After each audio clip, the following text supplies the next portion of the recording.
بسم اللہ الرحمن الرحیم۔ ہم ہیگل تک ایک جائزہ لے چکے تھے مثالیت پسندوں کے نقطۂ نظر کا۔ آپ لوگوں کا یہ خیال تھا کہ جدید فلسفیانہ تحریکوں پر بھی بات کر دی جائے۔ اس میں غالباً سب سے زیادہ دلچسپی کا اظہار مارکسیت کے بارے میں کیا گیا تھا، جس کو فلسفے نے جدلی مادیت سے یا ڈائلیکٹیکل میٹیریلزم سے تعبیر کرتے ہیں۔ یہ کیا چیز ہے، اس کا پس منظر کیا ہے، اور اس کے کیا نتائج نکلے، یعنی فلسفے کی سطح پر کیا نتائج۔ اس وقت ہم اس کے ان پہلوؤں پر گفتگو نہیں کر رہے جن کا تعلق ان کے عملی اقدامات سے ہے، اگرچہ یہ آگے جا کے واضح ہوگا کہ وہ اس بات کو اپنے نظم فکر میں تسلیم نہیں کرتے کہ آپ علم کو عمل سے الگ کر کے بھی دیکھ سکتے۔ میں نے آپ کی خدمت میں بہت ابتدا میں یہ عرض کیا تھا کہ یہ سمجھ لینا چاہیے کہ فلسفہ کیسے پیدا ہو رہا ہے۔ کسی علم کی پیدائش یا خلقت وہ انسانی احوال کے اندر ہی ہوتی ہے۔ چنانچہ یاد ہوگا کہ دو بنیادی چیزیں تھیں جن کو ہم نے بہت ابتدا میں موضوع بحث بنا لیا تھا، یعنی ہمارے حسیات جس عالم کا ادراک کرتے ہیں، کیا اصل یہ ہے؟ اگر اصل یہ ہے یعنی معروضی عالم، کیا اصل یہ ہے؟ اصل یہ ہے تو اس کا مطلب یہ ہے کہ مادہ اصل ہے، مادے سے اس کے عناصر کی تالیف کے نتیجے میں حیات پیدا ہوتی، اور حیات ہی کی ایک اگلی ارتقائی منزل شعور ہے۔ مادیت پسندوں کا نقطہ نظر یہ ہے۔ اس کے بالکل برخلاف مثالیت پسند یا آئیڈیلزم کے علمبردار وہ اس ترتیب کو الٹ دیتے ہیں۔ وہ یہ کہتے ہیں کہ اصل ذہن ہے، یہ مادی عالم کوئی معروضی حقیقت نہیں ہے، کوئی آبجیکٹیو ریئلٹی نہیں ہے، یہ اصل میں ایک موضوعی عمل ہے، یعنی سبجیکٹیوٹی ہے جو میرے باطن سے یہ سب کچھ تخلیق کر دیتی ہے۔ اور میرے باطن کا کیا مطلب ہے؟ میرا اصل میں ذہن یا میرا باطن یا میرا شعور یہ آفاقی ذہن کا پرتو ہے۔ چنانچہ اس کے لازمی نتیجے کے طور پر وہ ایک اور عالم تخلیق کرتے ہیں جو افلاطون کے ہاں عالم مثال تھا، لیکن بعد کے زمانوں میں بھی ہم نے دیکھا کہ مثالیت پسندوں نے ہمیشہ یہ کوشش کی کہ وہ اس عالم کی توجیہ کرتے ہوئے اصل ذہن کو قرار دیں۔ ذہن، میں پھر عرض کر دوں کہ ہمارا ذہن اصل میں اس آفاقی ذہن کا پرتو ہے ان کے نزدیک، یعنی اس سے ہم آفاقی ذہن کو سمجھ سکتے ہیں۔ تو ہمارا ذہن یا آفاقی ذہن کہہ لیں، وہی اصل حقیقت ہے، یہ عالم اس کا عکس ہے، اس سے زیادہ اس کی کوئی حیثیت نہیں ہے۔ یہاں ہم اس جگہ پر نہیں جا رہے جہاں نو افلاطونیت لے گئی تھی اور وہاں اس نے تنزلات کی ایک دنیا پیدا کر دی تھی، اور اس طرح اس عالم کو گویا ذات باری کی مینیفیسٹیشن تک پہنچا دیا تھا، جو بعد میں ہمارے ہاں صوفیانہ تحریکوں میں ظہور پذیر ہوا، بلکہ بس اصولی بات کر رہے ہیں۔ تو اس میں اب دہرانے کی ضرورت نہیں ہے، پوری بات ہے کہ یہاں پہنچے تھے کہ خود اس ذہن میں جو اس کائنات کی اصل ہے، جو اصل حقیقت ہے، خود اس ذہن میں افکار کی کشمکش جاری ہے، اور اس کے لازمی نتیجے کے طور پر وہ بھی ارتقاء کے مراحل سے گزر رہا ہے۔ یعنی یوں نہیں ہے کہ وہ اپنی کسی مطلق یا ایبسولیوٹ صورت میں موجود ہے اور ظہور ہو رہا ہے، بلکہ وہ خود بھی فکر کے اس تعامل سے گزر رہا ہے جو چیزوں کے آگے وجود پذیر ہونے کا باعث بنتا ہے۔ اس کا جو طریقہ انہوں نے اختیار کیا وہ یہ تھا کہ جب بھی آپ کسی شے کا جائزہ لیتے ہیں یا کسی تصور کا جائزہ لیتے ہیں تو فکر کے سارے تعامل میں بنیادی عمل ایک ہی ہے، اور وہ یہ ہے کہ ایک چیز مثبت ہوتی ہے، لیکن ہر مثبت چیز اپنے بطون میں ایک منفی پہلو رکھتی ہے، اور یہ منفی پہلو ہے جس کی جب نفی کی جاتی ہے تو تضاد پیدا ہو جاتا ہے۔ تو اس طرح ایک تھیسس ایک اینٹی تھیسس، یہ وجود میں آ جاتی ہے، جس کو کئی صورتوں میں تعبیر کرتے ہیں فلسفے پر لکھنے والے کہ ایک دعویٰ ہے، ایک جواب دعویٰ ہے، اور پھر ان کے سنتھسس سے یا ان کے امتزاج سے ایک نئی حقیقت وجود میں آتی ہے۔ کبھی وہ پرانی حقیقت کے بالکل قریب ہوتی ہے اور کبھی آہستہ آہستہ وہ اس سے بہت ہی مختلف ہوتی چلی جاتی ہے۔ تو یہ فکر کا سفر جو آفاقی ذہن میں جاری ہے وہ اس طرح کا سفر ہے، یعنی یہ بنیادی طور پر تضادات سے ارتقاء کا سفر ہے۔ تو تضاد ہی حقیقت ہے، دو چیزیں بنیادی حقیقت کی حیثیت رکھتی ہیں، فکر کو روبہ عمل رہنا چاہیے اور تضاد کی اس کشمکش کو ارتقاء کے نتائج نکالتے رہنا چاہیے۔ تو یہ پورا عالم اسی طرح سے کام کر رہا ہے۔ یہ ہیگل کی ماں بعد طبیعیات تھی، یہ ساری کی ساری مثالیت پسندی ہی سے پھوٹی ہوئی تھی۔ اس میں جو چیز کہہ سکتے ہیں آپ کے ہیگل کا خاصہ ہے وہ یہ کہ ایک تو اس نے اس عالم میں جو ذہن کا ارتقاء ہو رہا ہے اس کے اصول کو واضح کیا کہ وہ اصول بنیادی طور پر کیا ہے، وہ جدلیاتی ہے، یعنی وہ تضادات کی کشمکش ہے جو نئے عوالم پیدا کرتی چلی جاتی ہے۔ ایک تو بڑا کنٹریبیوشن اس کا یہ عالم کی جمع نئے عالم پیدا کرتی چلی جاتی ہے۔ تو یہ جو ہیگل کا تصور تھا اس کا مابعد طبیعیاتی پہلو تو ظاہر ہے کہ بالکل برعکس ہے مادیت پسندوں کے۔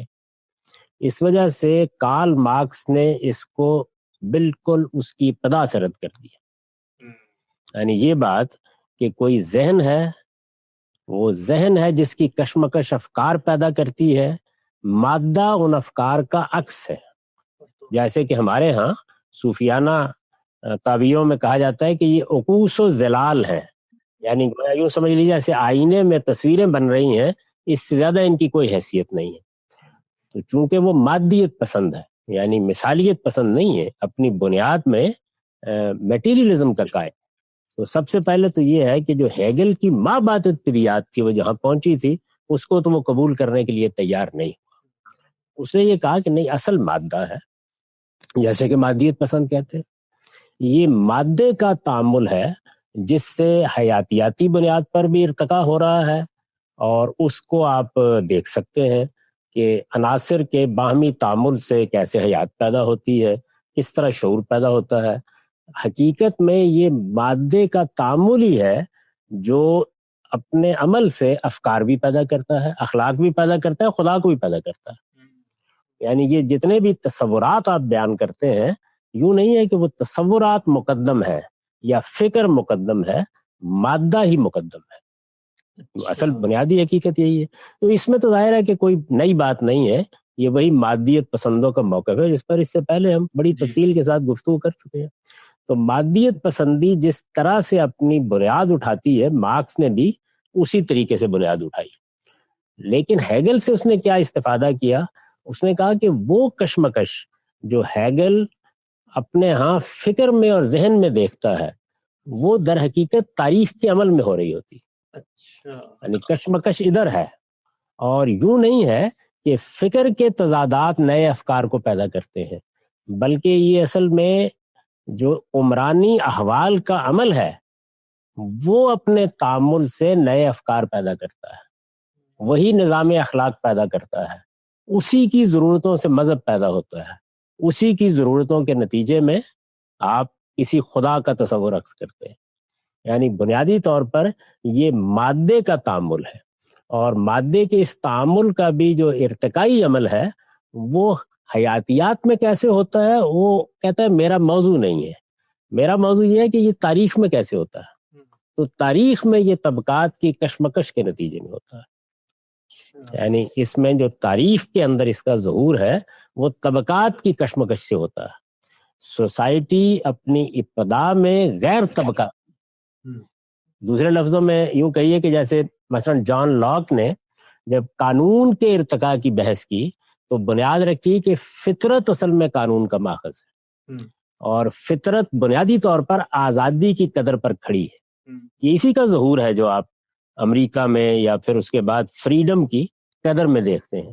بالکل اسی طریقے سے کارل مارکس اس عمرانی عمل کو جو اس دنیا میں ہوا ہے انسان کے پہلو سے، یعنی ارتقاء یا مادے کا ارتقاء یا اس میں شعور کا پیدا ہونا وہ حیاتیات کا موضوع ہے، یہ مارکسزم کا یا جدلی مادیت کا موضوع نہیں ہے. وہ اس کی نفی نہیں کرتے اس لیے کہ مادیت پسند ہے. جب وہ فلسفے پہ گفتگو کریں گے تو وہی باتیں کہیں گے، لیکن ان کا موضوع کیا ہے کہ وہی کشمکش جو حیاتیات میں محسوس ہوتی ہے اسی کو ہم طبقاتی عمل میں یا تاریخ کے عمل میں بھی دیکھتے ہیں. تو ابتدا کہاں سے ہوئی ہے؟ ابتدا اصل میں اس ظاہرے سے ہوئی ہے جس میں کوئی طبقات نہیں ہے.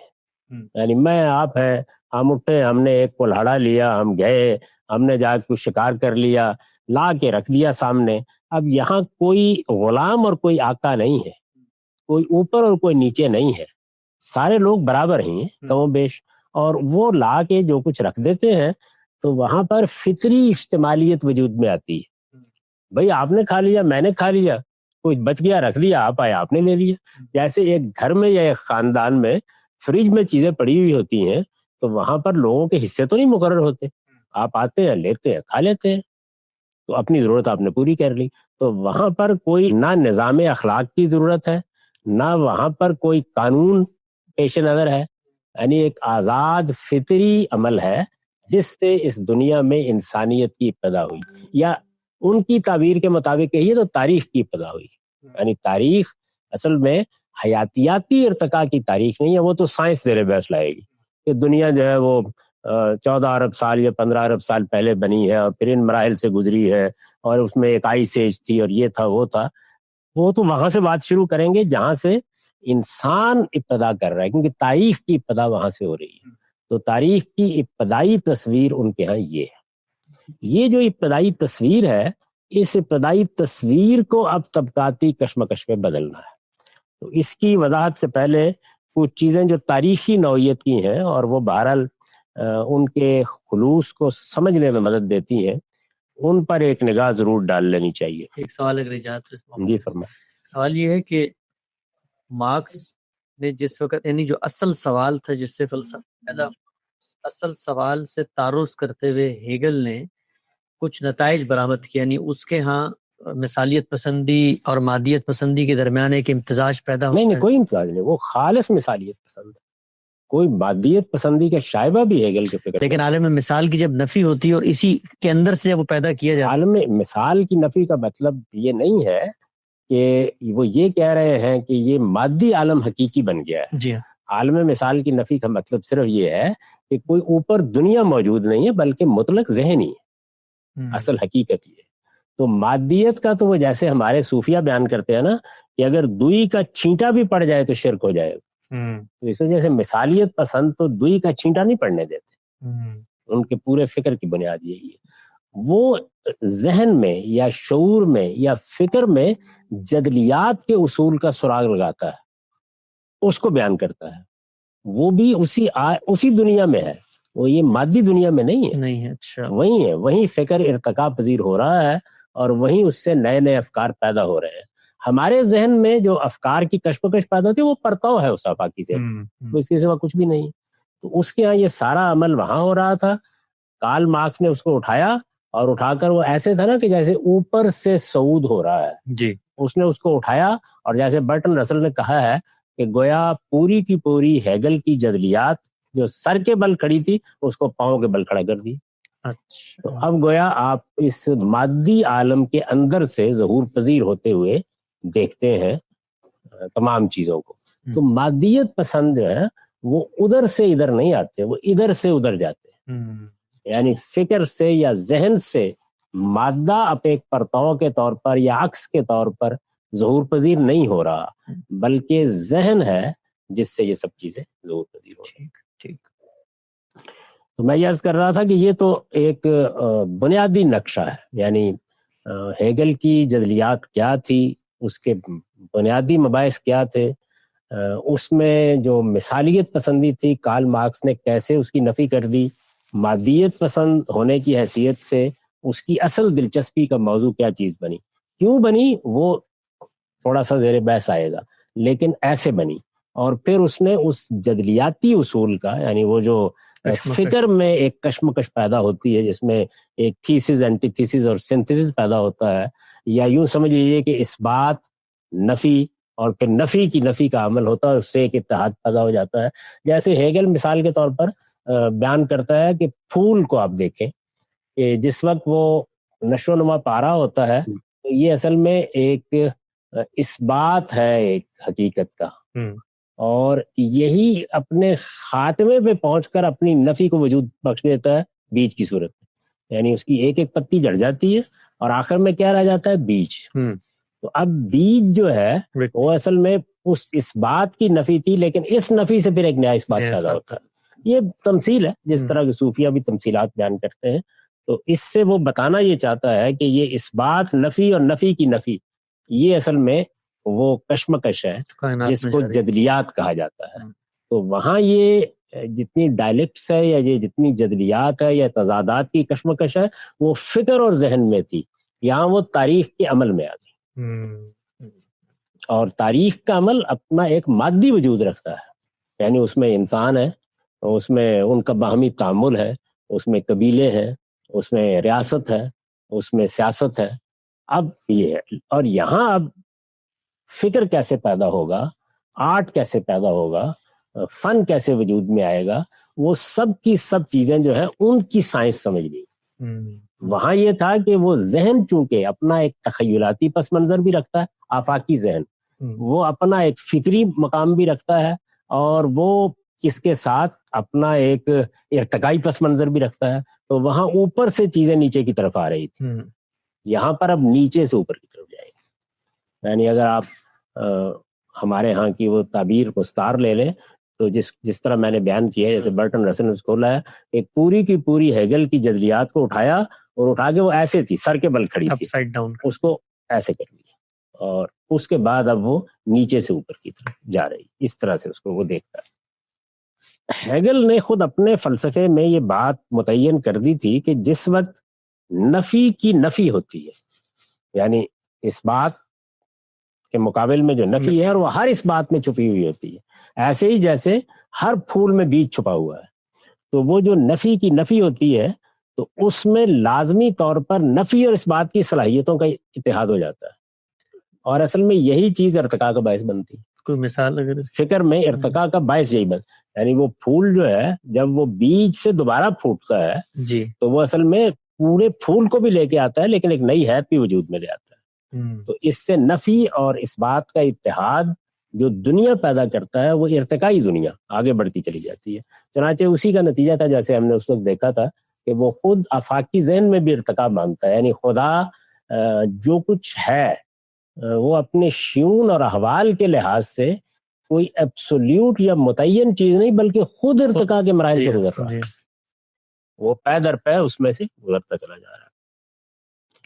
اب اس میں اگر آپ نتیجہ نکالیں اس کے اندر سے تو نتیجہ یہ نکلے گا کہ تضاد اور حرکت زندگی کی بنیاد یہی ہے. اس فلسفے کی روح سے تضادات کو ہر حال میں ہونا چاہیے، لیکن تضادات پڑے تو نہیں رہیں گے نا کہیں، یعنی تھیسس اینٹی تھیسس کہیں پر آپ کیلنڈر کی طرح لٹکا تو نہیں دیں گے نا، ان کے اندر حرکت ہوگی، اور یہ حرکت ہی زندگی کی بنیاد ہے. یہ جو چیزیں تغیر پذیر ہو رہی ہیں، ان کے اندر تبدیلیاں آ رہی ہیں، حرکت کر رہی ہیں، تو یہ خود اس بات کی دلیل ہے کہ ان کے بطون میں یا ان کے اندر یا ان کے باطن میں تضادات پایا جاتا ہے. تو حرکت کا باعث بھی تضاد بن رہا ہے. یہ بنیادی بات سمجھ جانی چاہیے، کیونکہ جس وقت کارل مارکس اس کا اطلاق کرے گا اس پورے عمل پر جو تاریخ میں ہوا ہے، تو وہ پورا کا پورا یہ جدلیات کا اصول اٹھا لے گا. بس فرق صرف یہ ہوگا کہ جدلیات کا وہ اصول جو مثالیت پسندوں کے ہاں یا ہیگل کے ہاں کہیے کہ وہ فکر میں اپنا کام کر رہا تھا، وہ طبقات پہ معاشرے میں عمل کرنا شروع کر دے گا، اور طبقات اور معاشرے میں جیسے ہی وہ اپنا عمل کرے گا تو وہ تاریخ میں عمل کرنا شروع کر دے گا.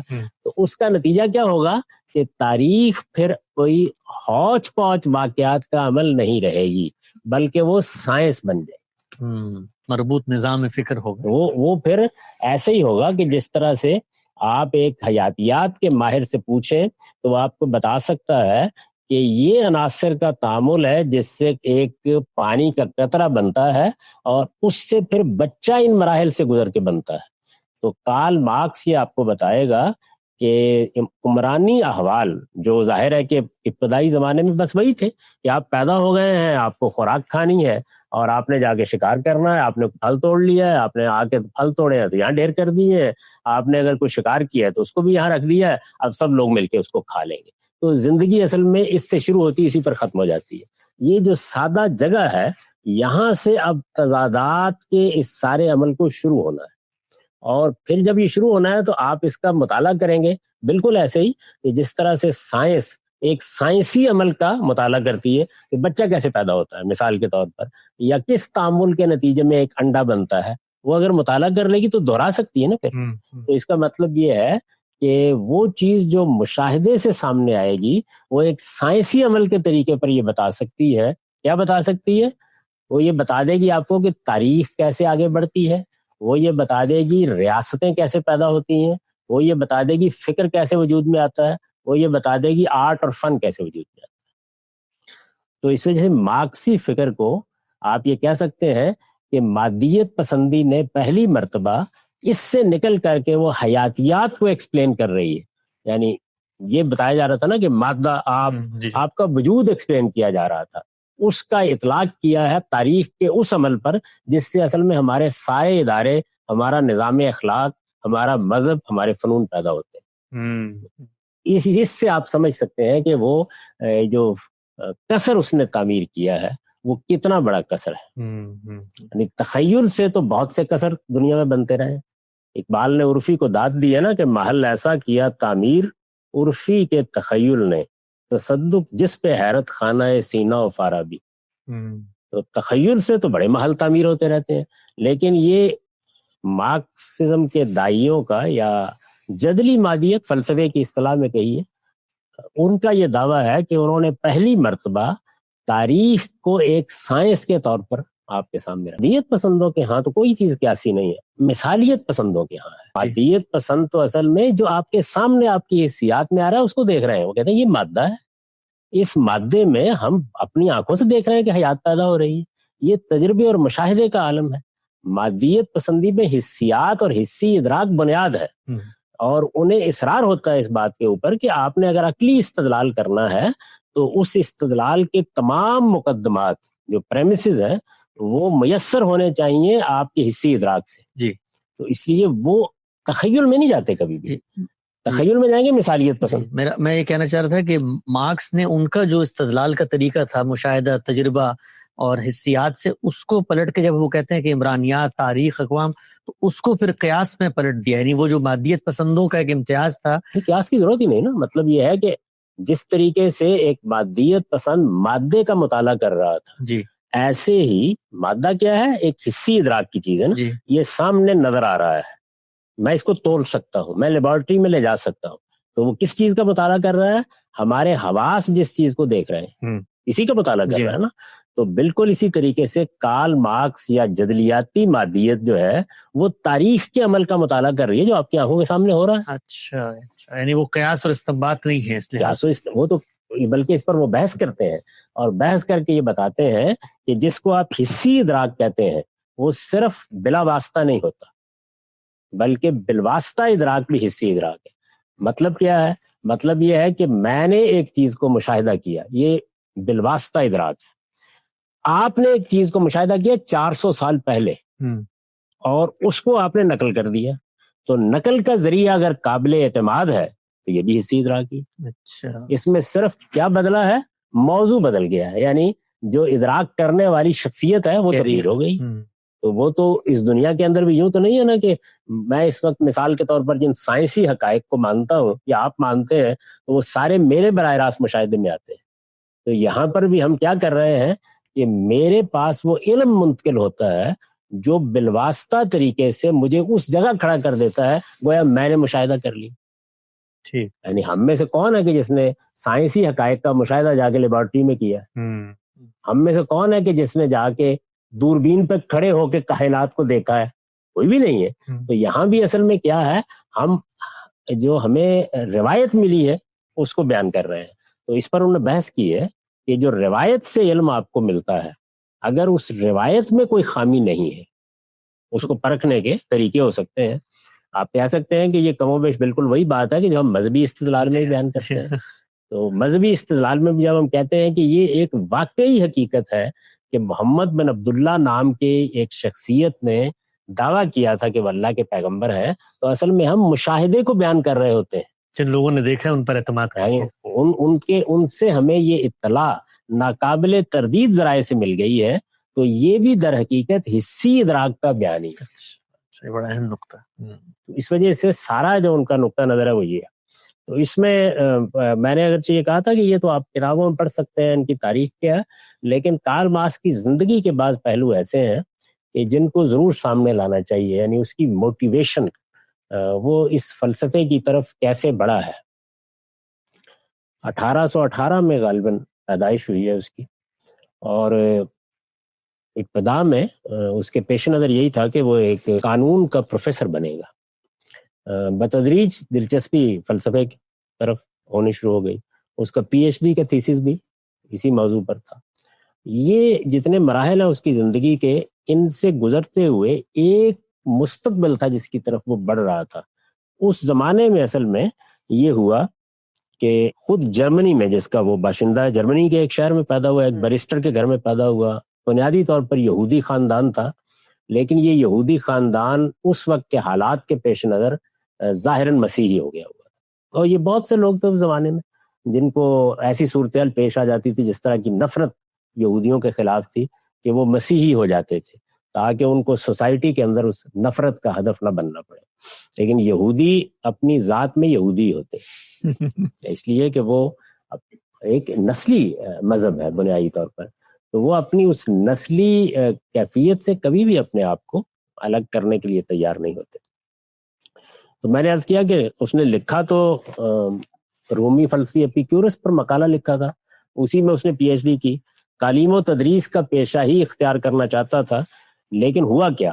بالکل یہ ہوا ایسے آپ پتہ نہیں اس کو آپ اپریشیٹ کر سکے نہ کر سکے، لیکن ہم لوگ جس وقت تعلیم پا رہے تھے، یعنی کالج میں آئے، اسکول کی تعلیم کے بعد جیسے ہی آدمی کالج کی سطح پر آتا ہے، یونیورسٹی کی سطح پر آتا ہے، تو ایک طرح سے شعور کا پھل پک جاتا ہے. جی.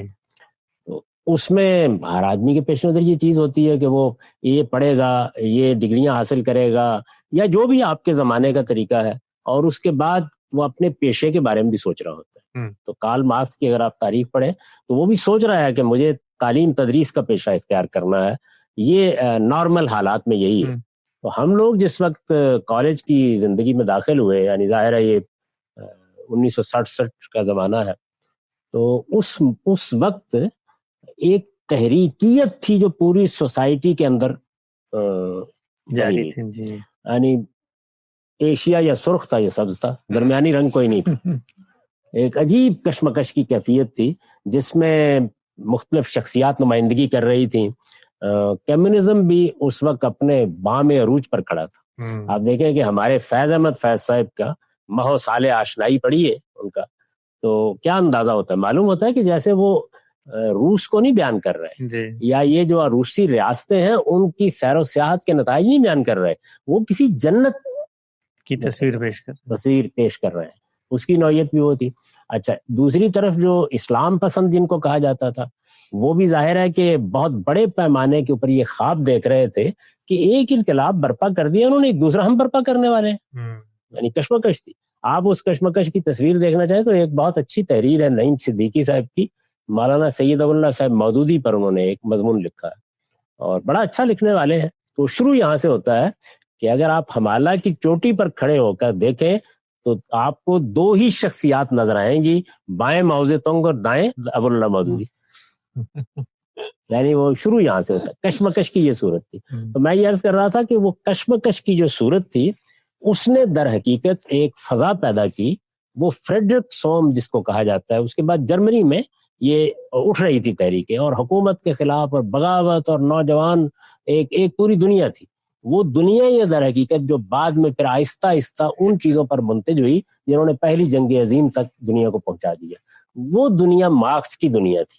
تو یہ اپنی وہ تعلیم مکمل کرتے اس کی لپیٹ میں آ گئے، جیسے ہم سب لپیٹ میں آئے. یعنی یہ جو تحریکوں کی قوت ہوتی ہے وہ آپ کی خاص طور پر نوجوان ذہن کے لیے بہت مشکل ہوتا ہے کہ یعنی یہ اللہ کا بڑا احسان ہے کہ ہم تو 2-4 سال ہی میں نکل گئے، لیکن آپ جانتے ہیں کہ بہت سے لوگ ہیں جنہوں نے اپنی زندگیاں اس پہ لگا دی، پوری زندگی لگا دی اس میں، یعنی ان کی تعلیم، ان کی زندگی، ان کے تمام معاملات کا محور و مرکز بن گئی. ان کا بھی یہی ہوا. تو اب جب یہ ہو گیا تو اس کے نتیجے میں وہ تو بادشاہی کا زمانہ تھا، آج کا دور نہیں تھا. اس میں حکومتیں کاروائیاں بھی اور طریقے سے کرتی تھی، وہ کاروائیاں ہونی شروع ہو گئی. اب وہ ہجرت شروع ہوئی جس میں اصل میں کارل مارکس کی پوری زندگی کو ایک دوسرا رخ دے دیا. آپ کے علم میں ہے کہ اس کی جو بیوی ہے جینی، وہ خود جرمنی کے ایک بہت بڑے جاگیردار خاندان کی خاتون تھی، اور اس کے پاس جو زیورات تھے یا اس کے پاس جو برتن تھے، جو چیزیں تھیں، وہ خاص خاندانوں کے جو تحفے ہوتے ہیں ان کی صورت میں تھی. یہ پہلے وہاں سے نکالے گئے، بیچارے بیلجیم میں گئے، نکالے گئے، اور پھر بیلجیم سے پیرس میں ہجرت کر کے آئے، اور پھر اس کے بعد لندن میں آخری زمانہ گزارا ہے. اور اس وفادار خاتون نے بھی بالکل انتہا کر دی، یعنی آپ سوچ ہی نہیں سکتے. ہمارے ہاں شاید اس کی کم مثالیں ہوں گی جس طرح کی ہے. اس میں پھر جو فلاکت اور جو افلاس اور جو غربت اپنی انتہا کو پہنچی ہے، آپ سوچ نہیں سکتے اس کا. یعنی وہ جینی کے خطوط آپ پڑھیں تو یہ حقیقت ہے. ادھر آپ جانسار اختر کے خطوط پڑھیں، بالکل وہی صورتحال پیدا ہو جاتی ہے کہ آدمی کے لیے گویا واقعہ کربلا ہو گیا. یعنی وہ فرانسسکا چھوٹی جو 2-3 سال کی ہے، وہ مر رہی ہے. آپ دیکھیں کہ وہ کس طرح لکھتی ہے کہ جس دن یہ پیدا ہوئی تھی میرے پاس گہوارے کا 1 پاؤنڈ نہیں تھا خریدنے کے لیے، آج یہ مر رہی ہے تو میرے پاس تابوت کے لیے. یعنی یہ صورتحال ہے. اس میں وہ جاتی ہے اور جا کر اپنے ہمسائے سے، تو وہ بڑی فراخ دلی سے اس کو 2 پاؤنڈ دیتا ہے، اور اس کے بعد جا کے کہیں بندوبست ہوتا ہے اس کا. تو یہ میں آپ سے عرض کر رہا تھا کہ یہ ذہنی پس منظر ہے. پھر اس کے بعد جو اس کا شریک فکر ہے اینجلز، اس کا معاملہ یہ ہے کہ بہت بڑے سرمایہ دار کا بیٹا ہے، کارخانہ دار کا بیٹا ہے. تو وہ جو بورژوا نیا پیدا ہو رہا ہے مارکس کی تعبیر میں، وہ اس کا گویا خاندانی نمائندہ ہے.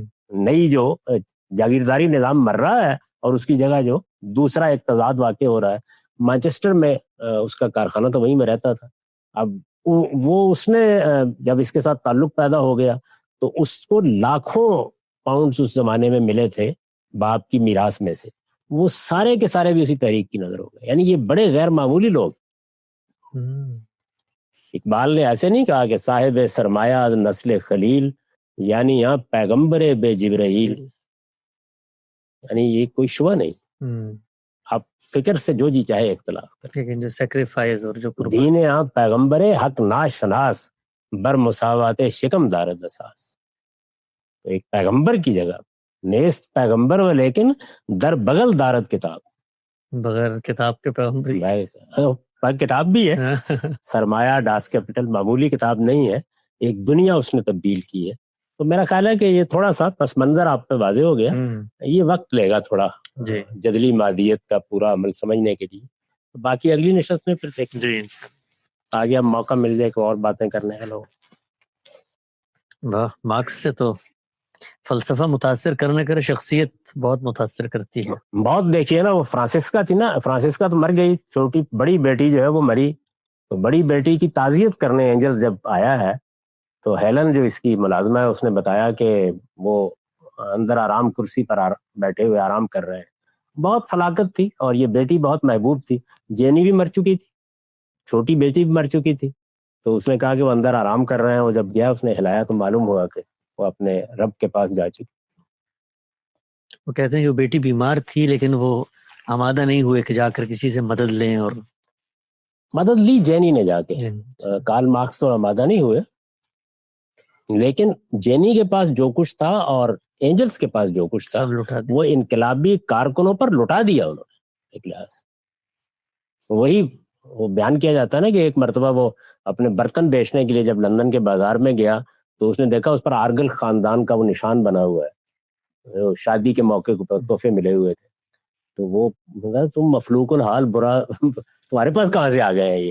وہ بیچ کے اپنا بھی گزارا کرتے رہے اور وہ کافی تھا.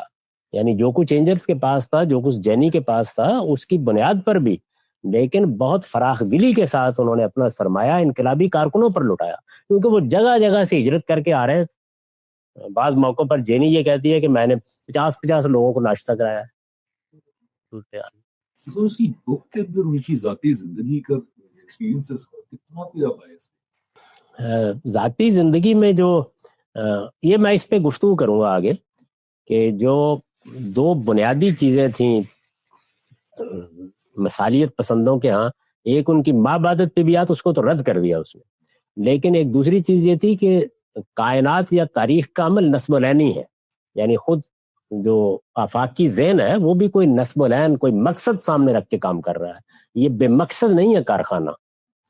تو کارل مارکس کے ہاں وہ مقصد جو ہے مثالیت پسندوں کے ہاں وہ معاشی انصاف کا حصول بن گیا، تو مقصد کی تعین میں اس کے حالات نے، اس کے زمانے نے بڑا کردار ادا، مقصد کے تعین اتنے حصے میں، باقی جو ہے اس میں آپ اس کے آثار نہیں دیکھ سکتے۔ مجھے تو کبھی بھی وہ بددیانت نہیں لگا، میرے خیال میں وہ ایک آخری درجے کا، دیکھیے کچھ چیزیں کسی آدمی کے سامنے نہیں آئیں یا کوئی ایسے معاملات ہیں یا علمی اور فکری غلطی کیسے لگتی، اس نے اپنے زمانے کی معاشیات کو بھی رد کیا ہے، حالانکہ اس وقت ایڈم سمتھ اور یہ اور وہ سب لوگ جو ہیں وہ ایک دنیا بنا چکے تھے، لیکن اقبال نے ایک نظم لکھی ہے، ضرب کلیم میں ہے، تیری کتابوں میں ہے حکیم معاش رکھا ہی کیا آخر، خطوط خمدار کی نمائش، مریض و کجدار کی نمائش۔ تو وہ اصل میں کارل مارکس کا تبصرہ ہے معیشت کے اوپر، جس کو انہوں نے نظم کی ہے۔ اس طرح تو ہمارے اقبال صاحب بڑے انسپائرڈ تھے اس اکنامک سسٹم سے۔ نہیں یعنی دیکھیے انسپائر کون نہیں ہوا، سب ہوئے۔ سر اقبال، علامہ اقبال کی جب دیکھیں مغرب کے بارے میں پوئٹری تو وہ بڑی ہاسٹائل ہے، وہ مغرب کا تہذیبی ظہور ہے جس پہ تنقید کرتے ہیں، ورنہ وہ سارا کا سارا فلسفیانہ روایت جو ہے، ان کے مذہبی ذہن نے تمام مثالیت پسندی کو اسی سارے سٹرکچر میں ریکنسٹرکشن میں قبول کر لیا ہے، اور جاوید نامے میں اسی کی دنیا انہوں نے بنائی ہے، تو وہ بھی انہوں نے قبول کیا ہے۔ اور اس کے ساتھ جہاں تک مارکسزم کا تعلق ہے، اس میں وہ ان چیزوں پہ تنقید کرتے ہیں جو تنقیدیں ظاہر ہے کہ مذہبی پہلو سے یا اخلاقی پہلو سے ہیں، اس کی فکری جدلیات کو تسلیم نہیں کرتے، لیکن نصب العین کے لحاظ سے تو اس کا سب سے اچھا بیان انہوں نے کیا ہے اپنی ابلیس کی مجلس شورا میں،